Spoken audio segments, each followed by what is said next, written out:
welcome to the show. This week I'll be chatting to the fantastic Gabby Logan and the brilliant Jimmy Carr. But before that, the news. Swathes of Europe are back in lockdown, and they are not happy. Violence erupts across Europe for a third night running as anti-lockdown anger grows. With demonstrations in the Netherlands, Belgium, Switzerland, Denmark. Austria, Croatia and Italy quickly turned nasty. Some protesters threw fireworks at police. Others targeted their vehicles. Did you see how one politician described it? The mayor of Rotterdam in the Netherlands has condemned what he's called an orgy of violence. An orgy of violence? What, were they knocking each other out with their cocks? Who describes a riot like that? Officer, come quickly! It's an absolute tit-wank of terror! It wasn't an orgy, it was mental. Did you see what they were burning? Vandals torched bicycles in The Hague. Who gets angry at a bike? Fuck you, peloton! Right, I guess we'll walk home, shall we? It was crazy, because normally when the Dutch get furious, it's a bit more like this.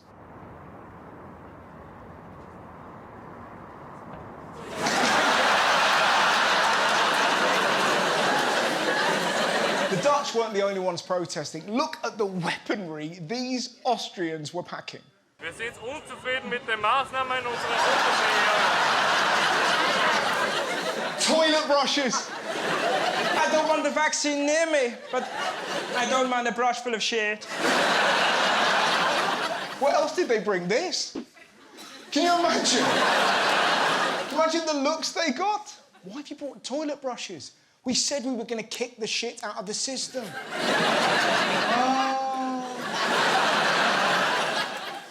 I thought you said clean the shit out of the system. Just then, mate. I thought you meant fuck the system. What's crazy? Austria tried everything to get people vaccinated. And I mean everything.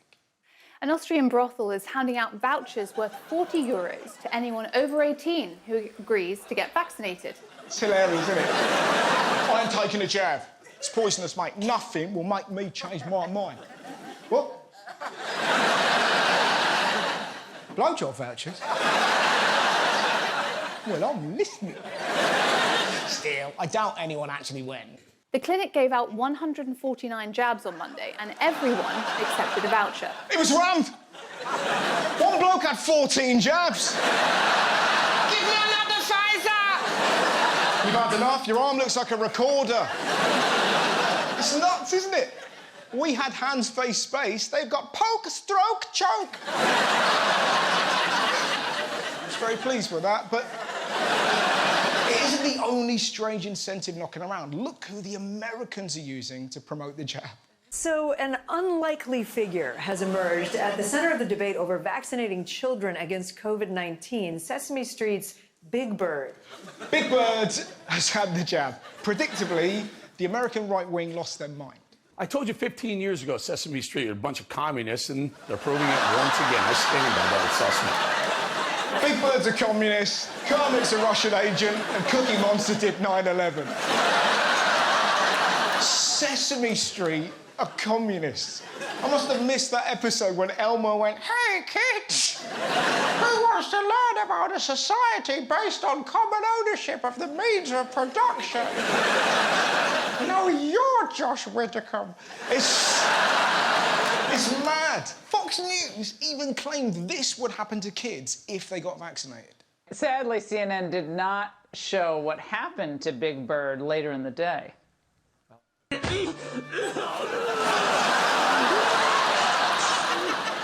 How? How can they show that on the news? Nobody's had a COVID jab and vomited to death in an alley.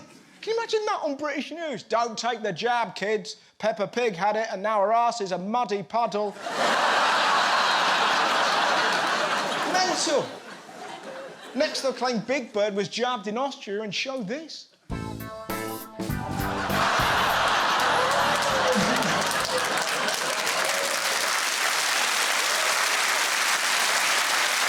Mind you, that presenter is not the sharpest. Later on, she was discussing wokeness. She couldn't tell the difference between the Netflix show You and herself.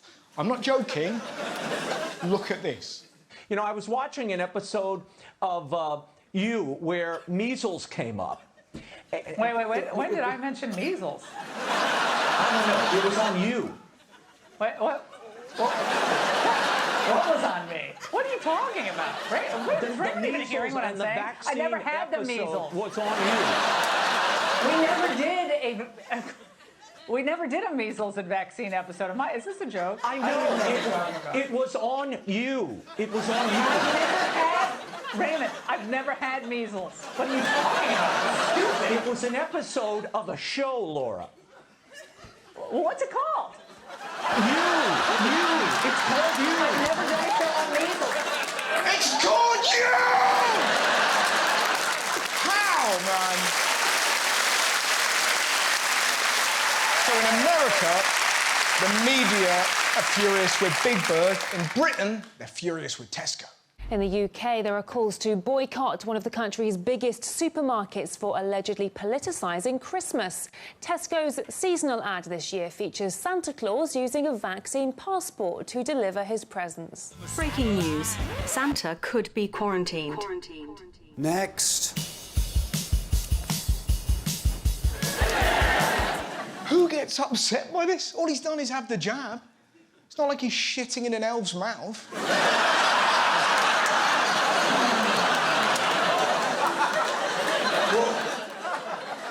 You've been naughty and so have I.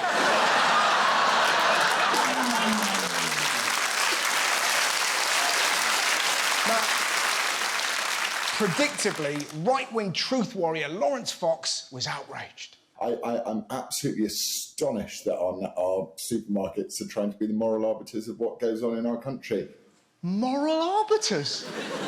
What does he think they're playing over the tannoy? Just bing bong. Money can't buy happiness. But it can buy curly whirlies.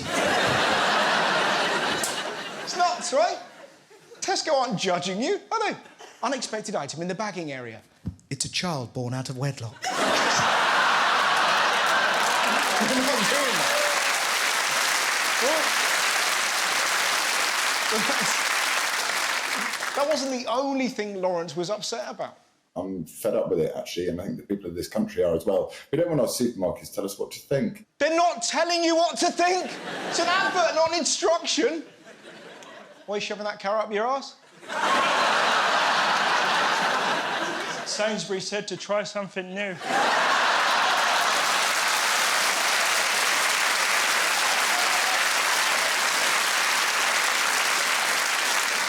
$2.30. Who takes adverts literally? It's insane. Red Bull doesn't give you wings. Gorillas can't play the drums. And anyone who disagrees is a moron. Right, Churchill? Oh, yes. Cheers, mate. Still on for that beer later? Oh, yes. And then we'll go to the vets and get you neutered. Oh, no. It's so... No, you're childish. It's so depressing. And it wasn't just the media. Some idiots were telling people to protest at their local Tesco by filling trolleys full of food and leaving them at checkouts. It's true, man. They even filmed themselves doing it. Okay, so this is what's going to be left at the Tesco's checkout. It's a full basket full of perishable goods with some cereal on the top. Thank you, Tesco's, for being fascist wankers. Take that, Tesco, you fascist wankers. Yeah. We'll show you by leaving food at the till. Then, right, we're going to swap the labels on cat food and dog food. So the pets are all confused. So many people were angry with this advert. I mean, listen to this woman. It's propaganda, and it's just vile. How is it propaganda? It's just vile, just Okay. planting that seed. Might I ask you, I assume you've not had your vaccinations? Well, that's none of your business, Nick. Okay. I did say might I ask you, and I absolutely appreciate that. Can I ask you another question? Yeah, go on. When you go out in the car, do you put a seatbelt on? I don't have a car. No, but if you travel in the back of a car or a neighbour or a friend... Well, quite often, actually, I don't, and I genuinely don't. I don't wear seatbelts. I don't believe in condoms. I actually brush my teeth with a lawnmower. It's such bullshit, isn't it? It's impossible not to wear a seatbelt in a modern car. Just bang, bang, bang, bang. I'm not bothered, actually. Bang, bang, bang. You get used to it after a while. Bang, bang. It drowns out the other voices. Bang, bang, bang, bang, bang, bang, bang. I'll say this now. If she's as daft as she sounds, thank God she doesn't drive. Oh, have they got crossings just for zebras? Lollipop, man. Imagine her looking at road signs. There's a giant wine bottle on the road.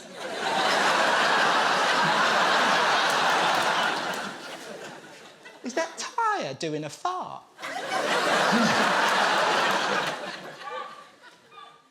Oh, my God. That old lady's fisting her husband.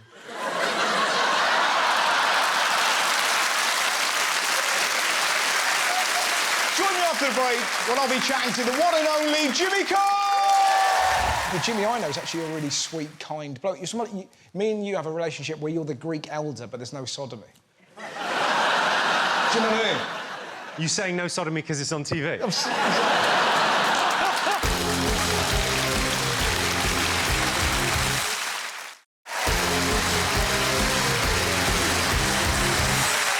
Welcome back to the show. My first guest tonight is one of the funniest people on TV. Jimmy Carr is one of Britain's most popular comedians. Bursting onto the stand-up scene in the early 2000s, he made an immediate impact thanks to his razor-sharp one-liners. I went out earlier to get a cup of coffee. Someone came up to me and said, "Are you Jimmy Carr or do you just look like Jimmy Carr?" I said, "Both." Over the years, he's had 11 sellout tours and hosted numerous TV shows, including 8 Out of 10 Cats and the Big Fat Quiz of the Year. And now, he brings us his brilliant new book that is part memoir and part self-help manual, Before and Laughter.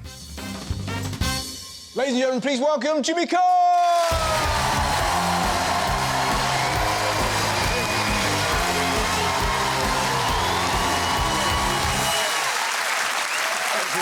What a treat. It feels quite odd to be on the telly with you. I spent a lot of time with you, but... But that's what feels so strange. I had to write the biog and announce you. Yeah. So normally we'd meet up for a coffee, but it wouldn't be like, when I arrive at the shop, ladies and gentlemen, I'll be having a coffee with Jimmy Carr, and then... Yeah. I would prefer if you did that when we were... I'd rather Jimmy's been to the toilet, but I'll welcome him back. So, you've got a new book out called Before and Laughter. I didn't want to call it that. I know you didn't. Tell everyone what you wanted to call it. I wanted to call it Jim Will Fix It. Yeah.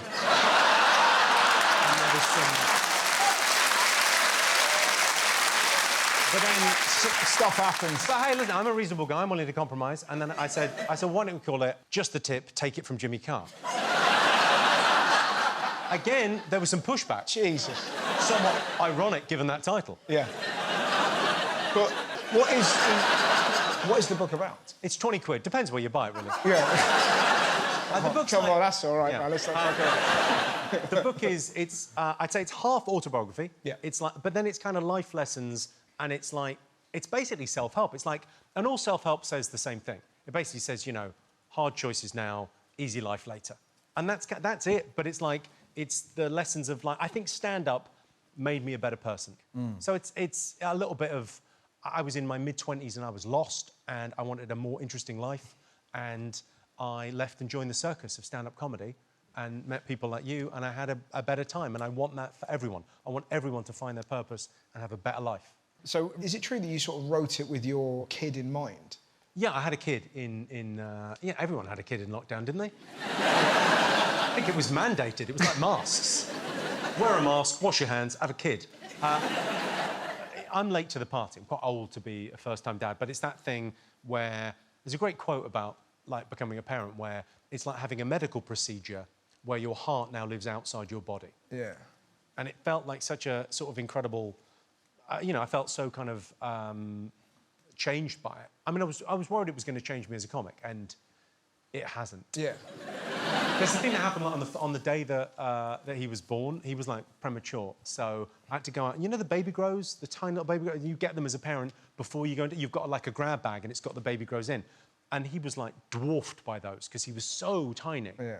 So I had to go out and buy on the Edgware Road in London these Premi baby grows, these tiny ones, and I went to the store and picked out these tiny little things and went up to the lady behind the counter, and she said, "You want the hangers?" And I said, "It's a bit late." Fucking hell.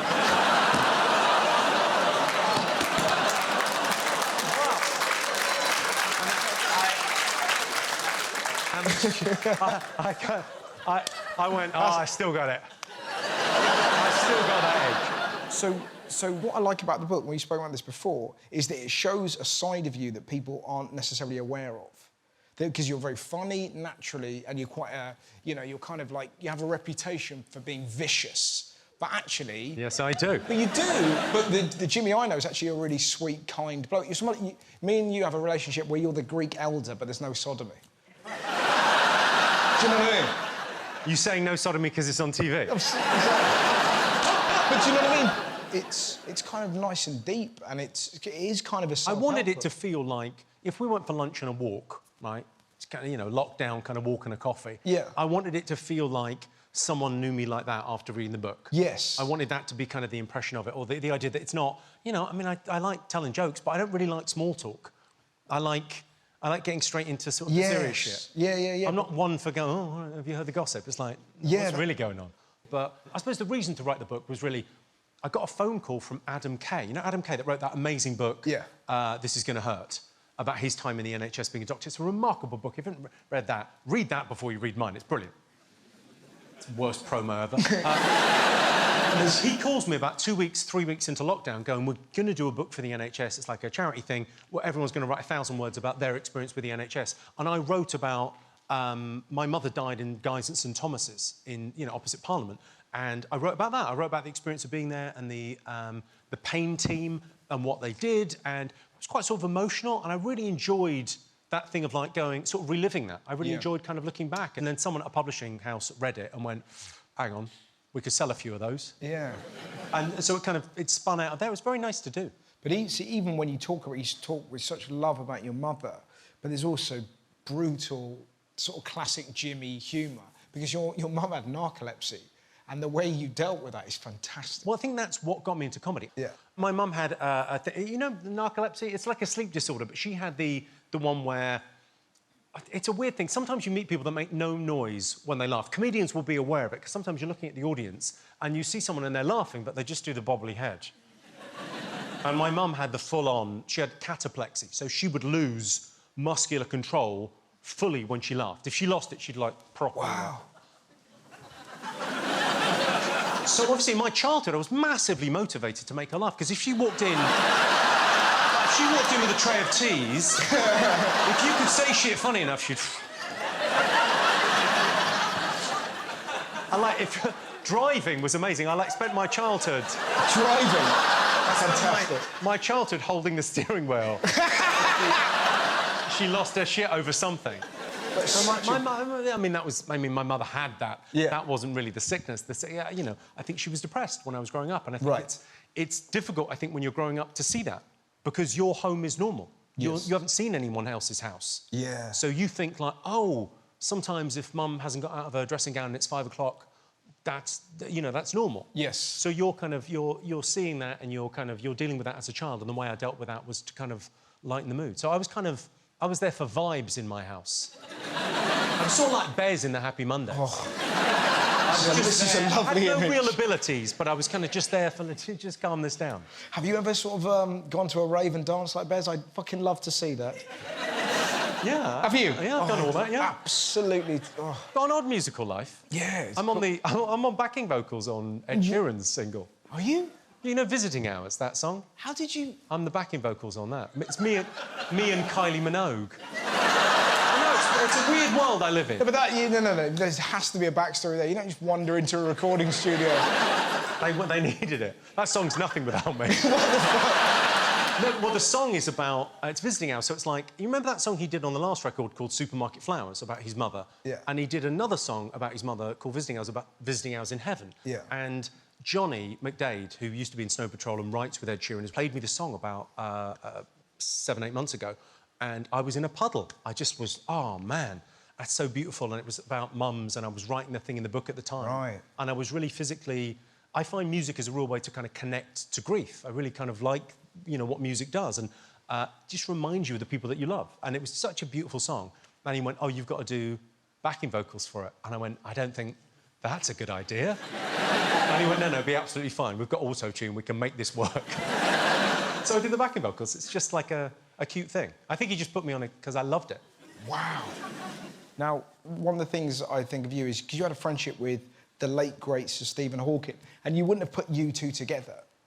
Why not? Because... Why not? He's in a pod. Yeah. But bizarrely, yeah, you were good mates, weren't you? But how does a relationship like that become? We sort of reconnected. We were at the same college. I was at the same college really? in Cambridge where he sort of ended his teaching career. Yeah. And so I would see him around when I was a student. Sort of, he was whizzing around the place then. He'd fucking knock people over. He was crazy. So I would often be used to kind of seeing him around the place. And then we went to, I think it was the Pride of Britain Awards, which was a fabulous event. And I was there, and he was there, and I sort of went and sat down at the table, and his nursing team was sort of amazing. And I told him some jokes. I said, I've got loads of jokes about you in my set. I've got, like, 4 really good Stephen Hawking jokes that I've written. And you go, yeah. And I think the first one was Stephen Hawking, I bet when he dies, you know, half man, half computer, I bet when he dies, it's a virus. He's got medical insurance and Norton. And then he laughed, and it was like, I'm trying to be as inclusive as I can. And then I got a lovely email the next day going, oh, Stephen really enjoyed hanging out last night and chatting. Yeah.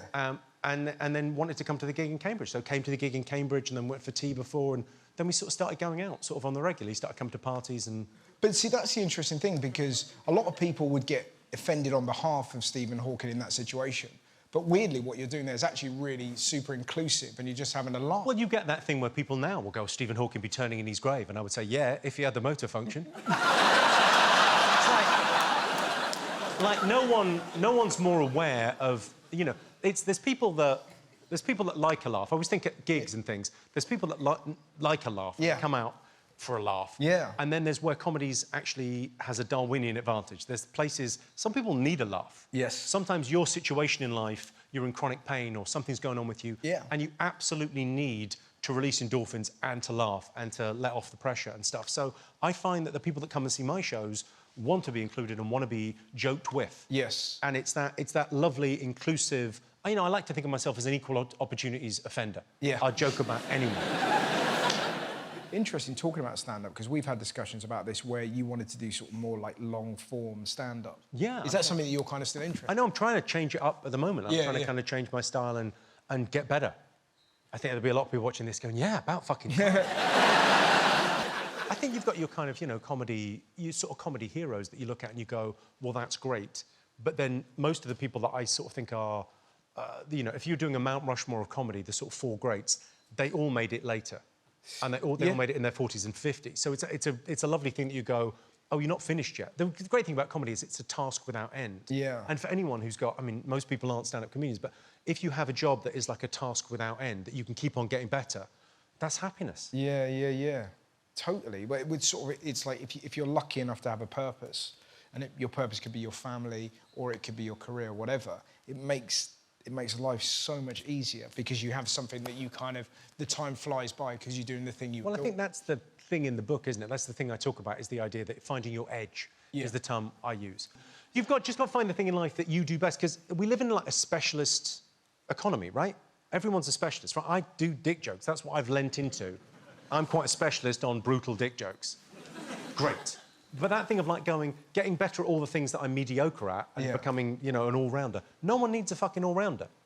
If you've got a C in physics, don't try and get yourself a B, because no one needs someone that's mediocre at physics. If you've got an A in English, just lean into that. Yeah, totally. Brilliant. Ladies and gentlemen, you should buy the book. It's absolutely fantastic. Please get up for the wonderful Jimmy Carr! Time now for life lessons, and I ask the comedians about the weirdest thing they've ever bought.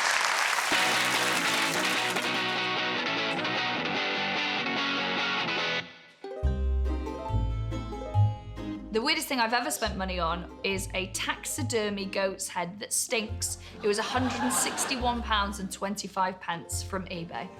It reeks. I have to sort of regularly Febreze its beard. Sounds like you're talking about me now. The weirdest thing I've ever spent money on is probably thousands and thousands of pounds on watches, because you need to tell the time. And you know how I tell the time? I look at my very expensive phone. The weirdest thing I ever spent money on was a penis reduction. I had jawline fillers that didn't work out. They just stayed as two little lumps in my jaw. And now I touch them sometimes and I think, oh, I could have got a new kitchen with that. The ridiculous thing I've ever spent money on, sex. No. No. This is weird, so strap in. So I bought a coffin, a Spanish coffin, that I used to use as an ottoman at the end of my bed. And the reason that I knew it was a Spanish coffin was because the person that I bought it off, their father had been Spanish and had died, and he'd been laid out in that coffin. But then they couldn't cremate him in it because it was against the law in the UK to use that coffin for cremation. So he was put into it. He was decanted into another coffin. That coffin was then cleaned out thoroughly, and I then used it to store linen in. The weirdest thing I ever spent money on was a bootleg, unauthorized toy version of myself. So I remember, like, I saw it online. The guy was like, yeah, I just made a bootleg toy of Jamali Maddox. And I messaged him, so I've been like, yo, that's really cool, expecting him to send it to me. And I was like, oh, where can I get it from? He goes, eBay. He made me buy an unauthorized toy version of myself. He wouldn't give it to me for free. So I bought it. It don't even fucking look like me.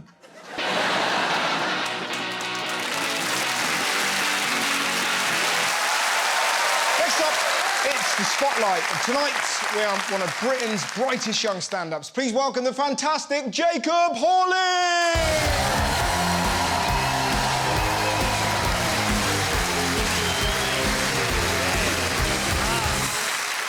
Ladies and gentlemen, it's lovely to be here in London. Give me a cheer if you live in London. Right, I come from a place called Stevenage. More than it deserves. Very sort of like rough factory town just outside of London, very grim place. But now I live in London, ladies and gentlemen. I've got myself an arts degree, a vegan girlfriend, and an almost convincing concern for climate change.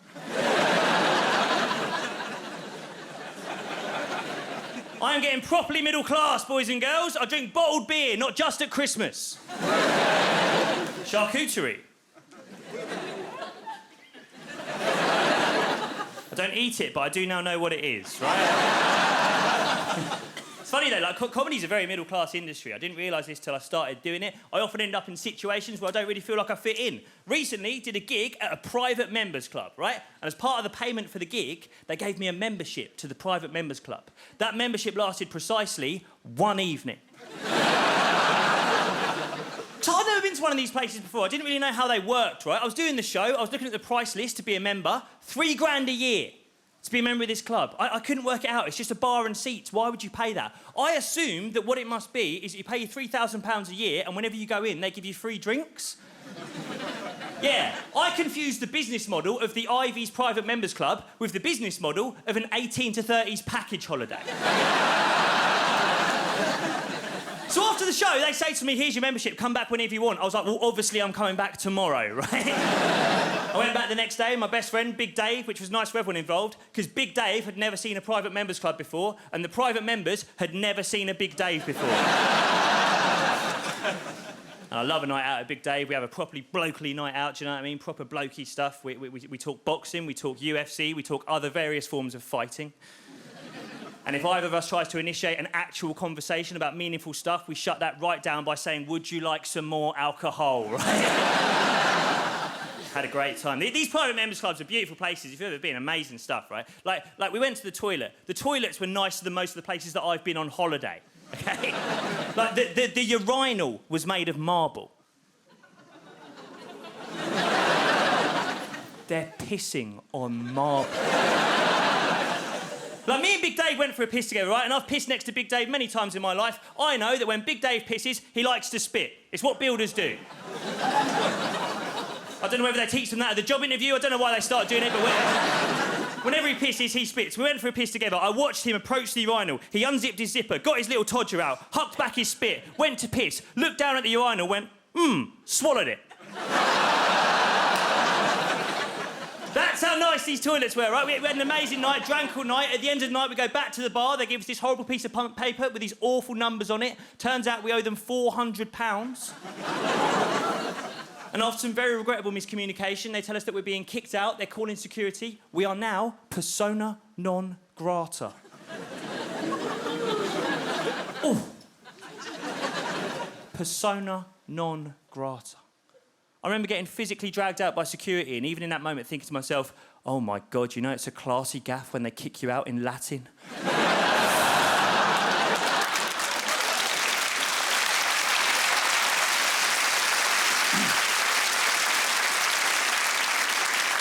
I spend my time nowadays with much more middle-class people. They talk about very different things to the stuff that me and my mates spoke about when we were growing up. They talk about their feelings all the time, talk about their mental health. Ugh. I couldn't have spoke about that stuff where I grew up at the school that I went to. If I tried to talk about my mental health, everyone would have just called me gay. It was that kind of school. You got called gay for doing anything, for listening to Wham, for wearing pink, for shagging Craig.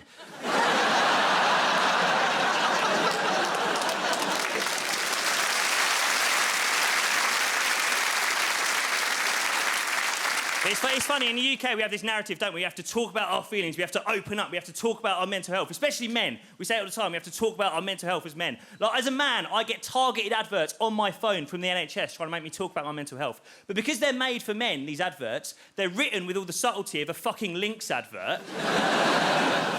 So I'll just be scrolling on my phone and I'll just get an advert of a bald man staring down the camera going, oi, lads, have you got some mental health? Of course you have, you're not a pussy, are you? Talk about it.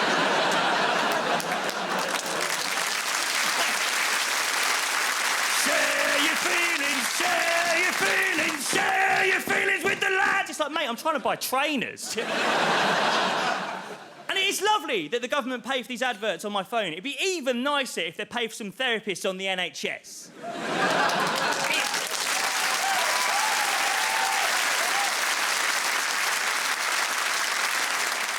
It's almost as though it's cheaper to pay for us to be each other's therapists than it is to pay for proper therapists.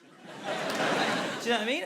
And the problem is, I can't do it. I can't be therapist for my mate because I don't know how to have those conversations. I'll meet my mates down the pub and I'll be like, how you doing, mate? And because my mates are normal, they'll be like, I'm all right, how are you?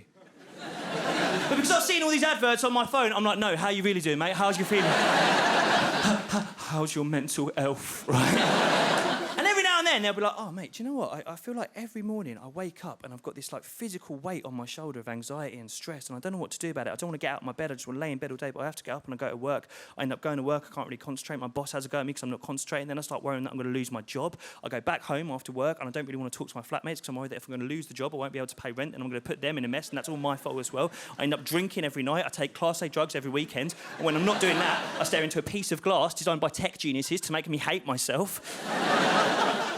And I just don't know how I'm going to make things get better, Jacob. And I'm just sat there like...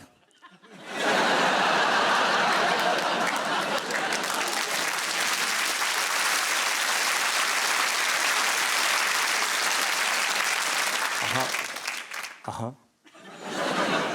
And would you like some more alcohol, Dave? Ladies and gentlemen, it's been lovely to perform to you. I've been Jacob Hawley. Thank you very much. All right. Ladies and gentlemen, please give it up for the wonderful Jacob Hawley! See you after the break when I'll be chatting to the fantastic Gabby Logan! I'm not so much scared of death, because I think it's inevitable. It is. Everybody seems to agree we are going to die at some point. Yeah, don't point at me.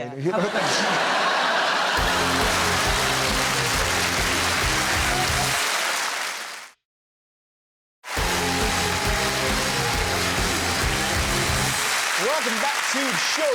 My final guest tonight is one of the most recognisable broadcasters in the country. Gabby Logan is one of the UK's most well-known TV presenters. After competing in the 1990 Commonwealth Games, she turned to broadcasting and later joined the BBC, where she's become synonymous with the Olympics, football and rugby coverage. Yeah, you. Talking to you. I think I've been rumbled. This year, she received an MBE for the promotion of women in sport and has just launched a new podcast, The Midpoint. Ladies and gentlemen, please welcome the fantastic Gabby Logan!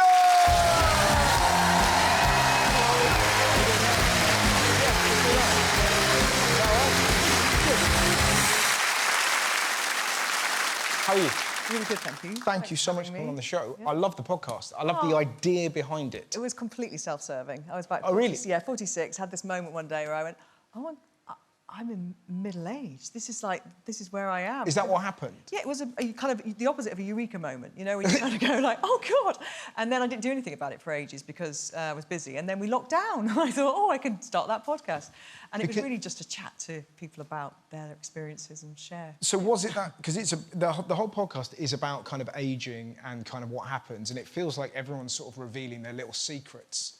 And then there's a shared sort of like, oh, right. It's not anti-aging, because no. that is not kind of a concept that I kind of subscribe to. It's celebratory of those peculiar things. Well, it started out, I wanted to interview people who'd done interesting things in midlife. You know, because I think I was also going through that in that period thinking, should I do something completely different now, you know? And is it too late? And what should I went through this phase of, only because I really like kind of crime dramas, thinking, I should have been a lawyer. And going, oh, I should have done that, because I did a law degree. Yeah. Is it too late? And I'd be kind of Googling late at night going, how long does your law degree last? Is it got a sell-by date? And then... It's going to... I mean, you know, I'm sure you're very clever, but it's going to be different if it's like, is that fucking Gabby Logan defending... I don't trust her. Yeah. I've seen the way she talked to Jürgen Klopp.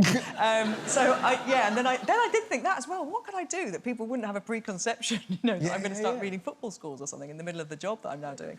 So, yeah, and then I think you go through phases, don't you, where you really love what you do, and then other times you feel like you need to be challenged in a different way. Yeah. And so I kind of, this is challenging me in a different way. It's interesting, you know? What have you discovered? What's been the fascinating stuff? Yeah. I guess have morphed now from that early idea of people having to make big changes into people just really embracing or not their midlife. So Claudia Winkleman was on the first series. She was brilliant because she loves getting older, you know. Right. She doesn't want to be in her, you know, even her 40s anymore, let alone kind of her 30s. She loves the idea that she doesn't have to go to a nightclub anymore.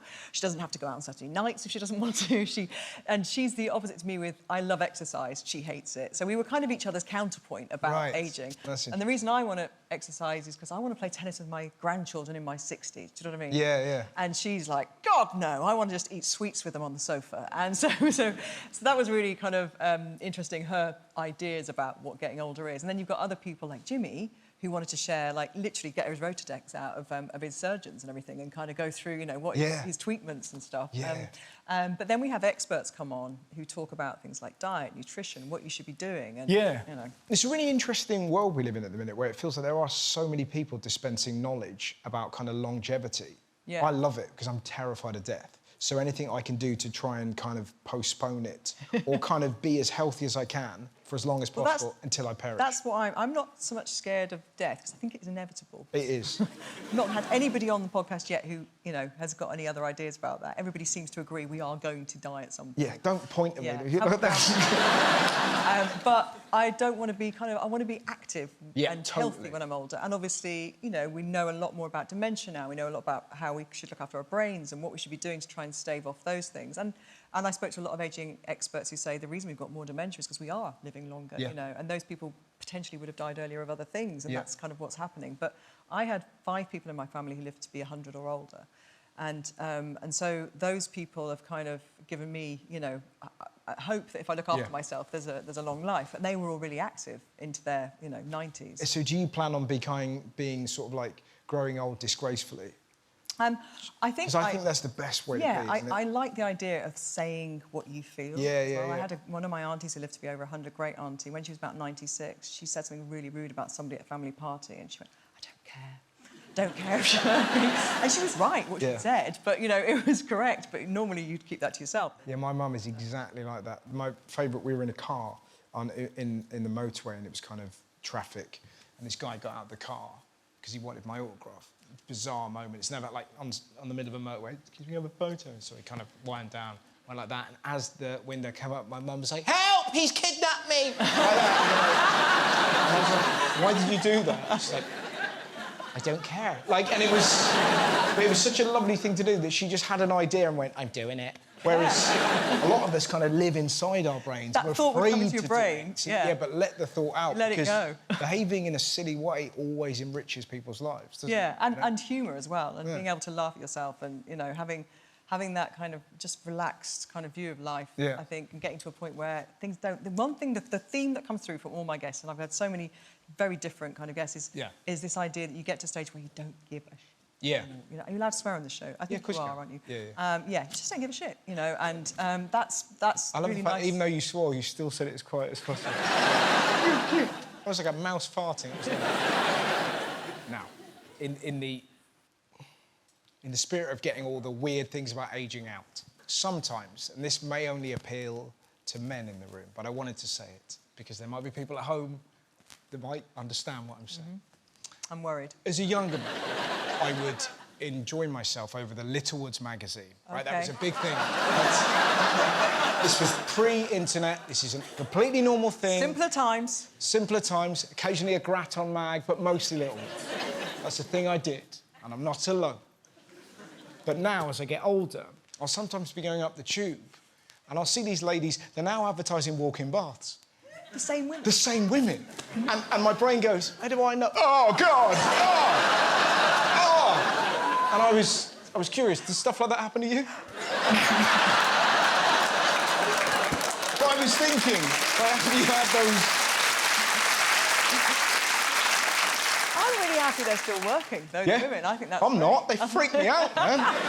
But I was curious, do you ever have those What moments? happens to me is, right, so I started out, I was quite young when I was doing telly. I was 23, 24. And so I used to be, when I was researching matches, I was the same age as the players. Often I was younger than the players, right? And suddenly I became the same age as the managers. And now I think I'm the parent of most of the players, and possibly even some of them I might be the grandparent, because footballers start quite young, you know? And I say that because my dad was a footballer and had me at 21. So that has been a kind of weird, and I think I missed my 30s. Do you know, like the 30s go so quickly, and then suddenly you get into your 40s and you go, oh God, I'm not the young one in the room anymore. There's that, you know, moment of, or somebody's son is now my producer, and he was like the work experience boy at the beginning of my career, and now he's telling me what to do through my earpiece, and I'm like, what, you were just the kid that brought sweets along like 2 minutes ago. What happened? So we should chat about sport, man. You've been involved in so many sort of iconic sporting moments down the years. Yeah. What a life. I know. It must be so weird to have actually been there for a lot of these... Well, you know, this week was the 18th anniversary of England winning the Rugby World Cup final in 2003, and somebody put up, where were you when this happened? And I was like, pitchside. And because I did the interviews with the players, right, when and I'd had this amazing 7 weeks in Australia. We were just married, and Kenny was playing for Scotland in that World Cup. Obviously, they didn't go as far as England. And so his club Wasps let him stay in Australia for 3 weeks to relax after the World Cup. So he just stayed with me. I was like going off doing my job and doing the Rugby World Cup with my friends who I'd met through rugby, who played with him, winning the World Cup, you know, and being on... That was really special because it felt like you were with your mates who just won a World Cup, you know. So, God, what an incredible moment that must have been. brilliant. Absolutely fascinating. Ladies and gentlemen, please give it up for the wonderful Gabby Logan! Finally tonight, it's good deeds and a wonderful screen that brings together the old and the young. Hello, I'm Caroline and I founded Share and Care Homeshare. Share and Care matches older householders who need some practical assistance to live independently with younger sharers who are happy to give that help in exchange for somewhere affordable to live. I used to run a nanny agency called After School Nannies. My parents were struggling a lot. They're both elderly. My father had just been diagnosed with dementia. I thought, gosh, wouldn't it be wonderful if there was sort of au pairs for old people, something that would actually support older people in the way that nannies support younger people. That's where the idea for Share and Care came from. One of the main factors of Homeshare is to make sure it's an affordable way of having support and beneficial to both people. And we keep it as low cost as possible. The matching process is one of the cruxes to successful Homeshare, because we really want a friendship to come out of this. I've lived here in Earlsford all my life. I was lonely. I wanted company, and I wanted somebody that could be there if I needed help at all. Johanna moved in February, the 1st of February, 2 years ago. I'm Swedish. I'm a musician. I Googled how to live cheaply in London, and then this thing came up with Homeshare. And I read about it and I thought, wow, that's a really good idea. We just had a chat and we said, yeah, we think we would get along. And then we said, let's try it. I think Iris is amazing. She's very independent and independent-minded. I think this is a posse dry one. I think that's partly also why we get along well, because I'm also quite an independent person. I do consider Joanna as a good friend now. It's made a difference to my life. I think I would find it difficult to stay even 2 days by myself. I would be very distressed, I think would be the word, had I not been able to stay here. Because it's home. I've matched thousands of people over the 15 years. We see enormous benefits for the mental and physical health of the elderly people, but also for their younger sharers. I'm really hoping that more people will get to hear about Homeshare, and then if they know someone who could benefit from it, we really hope that they'll get in touch. Lovely stuff. Thanks very much for watching the show. Good night, my friends. Good night.